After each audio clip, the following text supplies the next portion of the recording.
Di tengah lautan biru nan luas yang membentang dari barat hingga timur Nusantara, sebuah pemandangan yang tidak biasa mulai menarik perhatian nelayan dan kapal dagang yang melintas. Riuh gelombang laut yang biasanya hanya ditemani perahu-perahu. Nelayan kini berubah drastis dengan kehadiran kapal perang asing yang gagah dan penuh kewibawaan. Ya, tidak hanya satu atau dua, tetapi puluhan kapal berjejer rapi, seakan menciptakan barisan baja di atas samudra, sehingga membuat banyak orang bertanya-tanya, ada apa gerangan yang tengah terjadi di wilayah Laut Republik Indonesia? Kehadiran kapal perang asing ini tidak bisa dilepaskan dari dinamika geopolitik yang kian memanas. Karena awalnya negeri matahari terbit mengirim sebuah kapal penghancur modern mereka untuk berlabuh di salah satu pelabuhan strategis di wilayah timur Indonesia. Sebagai simbol kedekatan hubungan pertahanan antara Jepang dan Indonesia yang sudah terjalin lama, namun kejutan berikutnya datang ketika Amerika Serikat memutuskan untuk turut serta mengirimkan kapal penghancur kelas terbaru mereka ke perairan Nusantara, sehingga menambah kepadatan armada yang sudah lebih dulu hadir bagi para pelaut dan nelayan.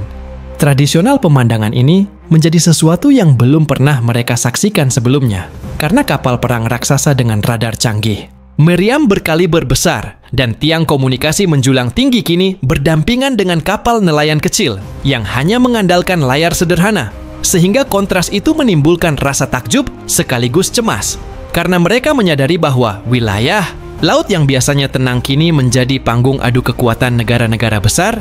Pemerintah Indonesia sendiri tidak tinggal diam, karena aparat keamanan laut, termasuk kapal-kapal patroli nasional, segera dikerahkan untuk memastikan bahwa aktivitas kapal perang asing tidak melanggar kedaulatan dan hukum maritim internasional. Dengan pihak berwenang melakukan koordinasi intensif bersama perwakilan Jepang maupun Amerika Serikat untuk memastikan bahwa kehadiran armada besar itu benar-benar hanya untuk latihan gabungan dan memperkuat kerjasama pertahanan, bukan untuk tujuan lain yang merugikan.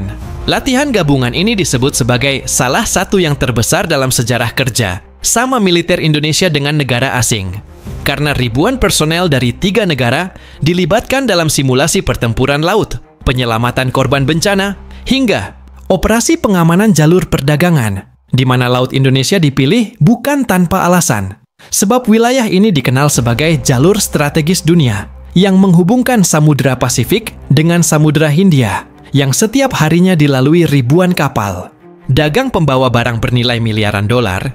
Bagi Jepang, latihan ini merupakan cara untuk menunjukkan keseriusan mereka dalam menjaga stabilitas kawasan Asia Timur dan Asia Tenggara dengan kehadiran kapal penghancur modern, yang menjadi pesan bahwa negeri matahari terbit tidak ingin hanya menjadi penonton, melainkan aktor penting dalam menjaga keamanan maritim. Karena kapal itu dilengkapi teknologi terbaru, mulai dari sistem pertahanan udara hingga sonar bawah laut yang mampu mendeteksi kapal selam di kedalaman ratusan meter. Sementara Amerika Serikat menganggap kehadiran mereka di perairan Indonesia sebagai bagian dari strategi besar menjaga kebebasan navigasi. Sebab negara adidaya itu selalu menekankan pentingnya jalur perdagangan yang aman dan bebas dari ancaman. Sehingga dengan mengirim kapal penghancur kelas terbaru, mereka ingin menegaskan komitmen sekaligus menunjukkan kekuatan bahwa mereka masih menjadi pemain utama di kawasan Indo-Pasifik. Di sisi lain, masyarakat Indonesia menyambut kehadiran kapal-kapal perang itu dengan rasa campur aduk. Karena sebagian merasa bangga, negeri mereka dipercaya menjadi tuan rumah latihan militer besar yang melibatkan negara maju, namun tidak sedikit juga yang khawatir kehadiran armada asing justru dapat memicu ketegangan baru di kawasan, sehingga perdebatan pun mengemuka di media sosial, di warung kopi, hingga di ruang-ruang diskusi akademik. Suasana di pelabuhan tempat kapal-kapal perang itu bersandar bahkan berubah menjadi layaknya pesta besar ketika warga berbondong-bondong datang untuk melihat langsung kapal baja raksasa yang selama ini hanya mereka saksikan di layar televisi, di mana anak-anak kecil berlari sambil menunjuk tiang antena yang menjulang sementara orang dewasa sibuk mengambil foto dengan latar belakang kapal, dan para pelaut asing pun dengan ramah melambaikan tangan menambah kehangatan suasana di tengah tensi politik global. Meski begitu, para pengamat pertahanan mencatat bahwa kehadiran kapal penghancur Jepang dan Amerika Serikat di Laut Indonesia bukanlah hal sepele, sebab mereka menilai ada pesan tersirat yang ingin disampaikan, baik kepada negara-negara di sekitar maupun kepada dunia internasional, bahwa kawasan Asia Tenggara khususnya perairan Indonesia kini menjadi pusat perhatian utama dalam percaturan global. Dan para ahli juga menyoroti bahwa latihan gabungan ini sekaligus menjadi ajang pembuktian bagi Indonesia karena negara ini harus bisa menunjukkan bahwa mereka mampu berdiri sejajar dengan kekuatan militer besar dunia, sekaligus menjaga keseimbangan diplomasi agar tidak dianggap terlalu condong ke salah satu pihak yang merupakan tantangan besar dan membutuhkan strategi matang serta kehati-hatian tinggi.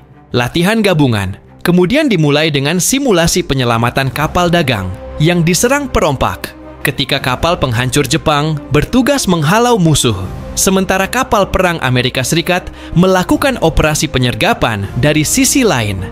Dan Indonesia menurunkan kapal cepat mereka untuk mengevakuasi korban, sehingga adegan dramatis itu seolah nyata dan membuat penonton kagum dengan koordinasi yang terjalin rapi di tengah laut luas. Hari berikutnya, latihan difokuskan pada operasi bantuan kemanusiaan melalui skenario bencana gempa bumi besar, di mana kapal-kapal perang berubah fungsi menjadi pusat komando darurat, sementara helikopter diterbangkan membawa bantuan logistik, dan tim medis gabungan turun langsung memberikan pertolongan, sehingga suasana itu seolah menjadi pengingat bahwa kekuatan militer tidak hanya untuk perang, tetapi juga untuk misi kemanusiaan.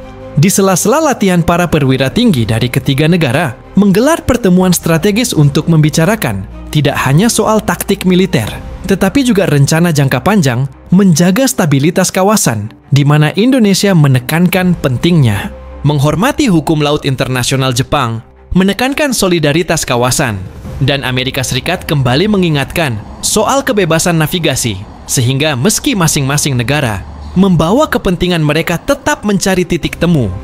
Malam hari perairan Indonesia yang biasanya hanya dipenuhi kapal dagang benar-benar berubah wajah dengan cahaya lampu kapal-kapal perang yang membentuk kilauan indah di permukaan laut bagai kota terapung di tengah samudera, sehingga membuat para nelayan terkadang berhenti melaut hanya untuk menikmati pemandangan langka yang mungkin tidak akan terulang dalam waktu dekat.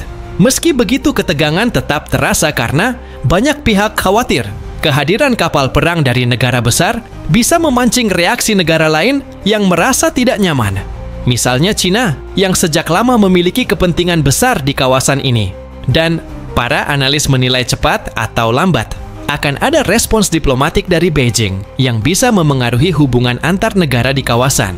Indonesia pun berada dalam posisi tidak mudah, sebab sebagai negara non-blok yang berusaha menjaga hubungan baik dengan semua pihak pemerintah, harus bijak mengambil langkah, karena satu keputusan yang condong ke satu pihak bisa berdampak panjang pada politik luar negeri, perekonomian, hingga stabilitas dalam negeri. Namun satu hal yang pasti adalah kehadiran kapal perang Jepang dan Amerika Serikat di Laut Indonesia telah mencatat sejarah baru yang akan selalu dikenang sebagai momentum ketika Laut Nusantara menjadi pusat perhatian dunia, bukan hanya karena latihan militernya, tetapi juga karena simbol betapa pentingnya posisi Indonesia di jalur strategis global. Hari demi hari latihan berjalan lancar tanpa insiden besar yang mengganggu. Bahkan banyak pihak menilai kerjasama ini justru semakin mempererat hubungan antar negara dan membuka jalan bagi kolaborasi baru di bidang ekonomi, teknologi, hingga budaya.